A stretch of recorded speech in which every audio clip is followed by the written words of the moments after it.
In this question, we have a solid non-isotropic metallic cube with coefficient of linear expansion as 5 into 10 raised to minus 5 per degree Celsius along x-axis and 5 into 10 raised to minus 6 per degree Celsius along y and z axis. The volume expansion coefficient is given as C into 10 raised to minus 6 per degree Celsius. We have to calculate C, which is our answer. The coefficient of volume expansion gamma is equal to alpha 1 plus alpha 2 plus alpha 3. The cube expands in all the three axes. So gamma is given by alpha 1 plus alpha 2 plus alpha 3, which is equal to 2 alpha 1 plus alpha 3, as we can take y and z axis as a single one, twice that value, as they are having the same value. So 2 times 5 into 10 raised to minus 6 plus 5 into 10 raised to minus 5, which is along the coefficient of linear expansion along x-axis. Now this becomes 10 into 10 raised to minus 6, which is 10 raised to minus 5. So 10 raised to minus 5 plus 5 into 10 raised to minus 5. The answer is 6 into 10 raised to minus 5. No, that is a gamma.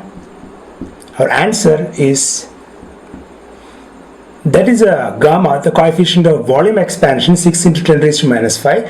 But we have to find C, where gamma is given as C into 10 raised to minus 6. So writing this as 60 into 10 raised to minus 6, which is same as 6 into 10 raised to minus 5, we have our answer as C is equal to 60. In this question, a Carnot engine operates between two reservoirs of temperature 900 Kelvin and 300 Kelvin. The engine performs 1200 joules of work per cycle. We have to find the heat energy delivered by the engine to the reservoir of lower temperature in one cycle. We have the efficiency eta is equal to work done divided by the quantity of heat at the higher temperature. The efficiency is also equal to 1 minus T2 by T1.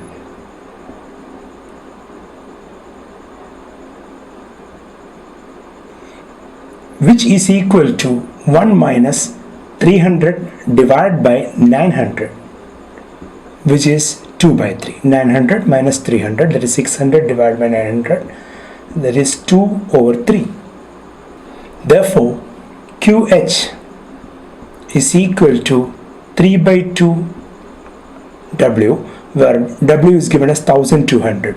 So 3 by 2 times 1200 is equal to 1800 joule. So we have to find the heat energy delivered to the reservoir of lower temperature. So QL is equal to QH minus work done. So that is 1800 minus 1200. So the answer is 600. In this question, we have a particle of mass 1 kilogram released from rest at A, and we have to find the kinetic energy of the particle when it reaches the point P. It is given that at any point the friction is 0. So we can easily find this answer by using the conservation of energy. The gain in kinetic energy is equal to loss of potential energy. Since the particle is released from rest, the initial kinetic energy is 0. So the kinetic energy gained at point P will be the loss of potential energy. So gain in kinetic energy is equal to loss of potential energy. So at A, the vertical distance is 2 meter, and at P, the vertical distance is 1 meter. So the loss of potential energy can be written as mgh2 minus mgh1, taking g to be 10 as given, mass 1 kilogram given. So the change in potential energy will be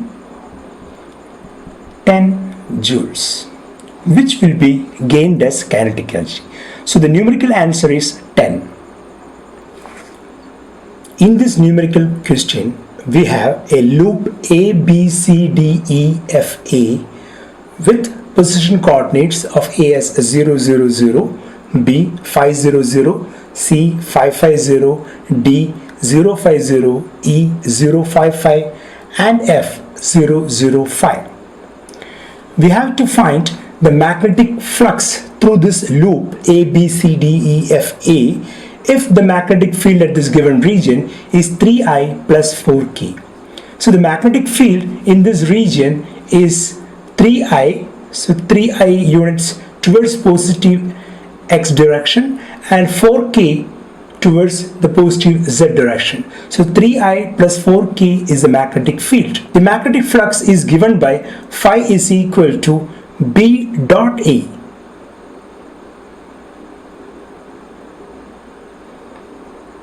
B is 3I. B is easily given from 3I plus 4K. Now what is A? So this is easy since we are having two square-like structures for area for the loop A, B, C, D, E, F, A towards X direction. The area of the square loop A, B, C, D, A is 25, 5 times 5, length into breadth or side square, so 25I, and in this direction for this loop A, D, E, F, A, it is again 25K. So area is 25I plus 25K, the flux is B dot A, 75 plus 100. So the answer is 175. In this numerical question, we have a photosensitive material of area 1 centimeter square and work function 2 electron volt. A light of intensity 6.4 into 10 raised to minus 5 watt per centimeter square and wavelength 310 nanometer is incident on it. If 1 out of every 1000 photons are successful, then the number of photoelectrons emitted per second is given by 10 raised to x. X is to be found. We can solve this question by applying quantization of energy. The energy of a photon is given by E is equal to h nu, which can be written as c over lambda. So hc by lambda is the energy of a photon. Substituting the value of the Planck's constant, velocity of light in vacuum and wavelength 310 nanometer, we will get the energy in joule. In order to convert it into electron volt, we have to divide this one by 1.6 into 10 raised to minus 19.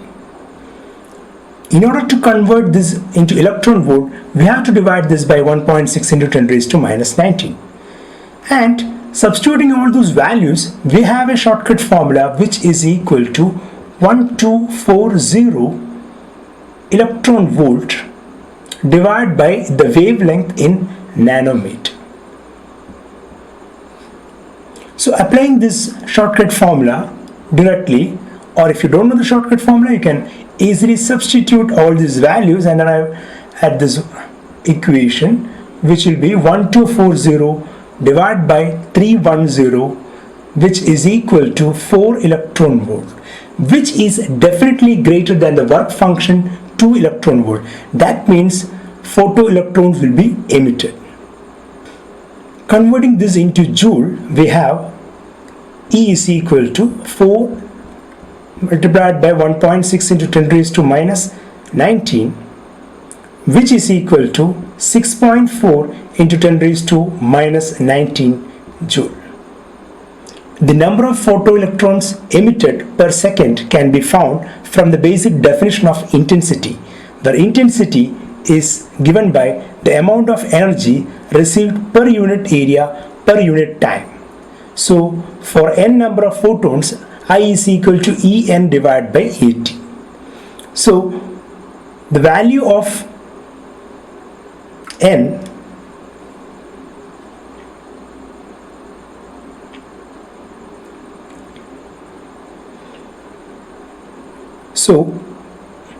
so the value of n can be found from this equation. So n is equal to IA divided by E multiplied by T.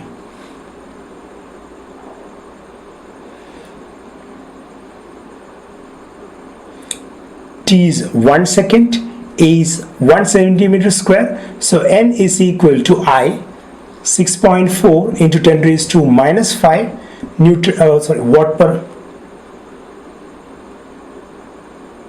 watt per centimeter square divided by E, which is 6.4 into 10 raised to minus 19, which is equal to 10 raised to 14.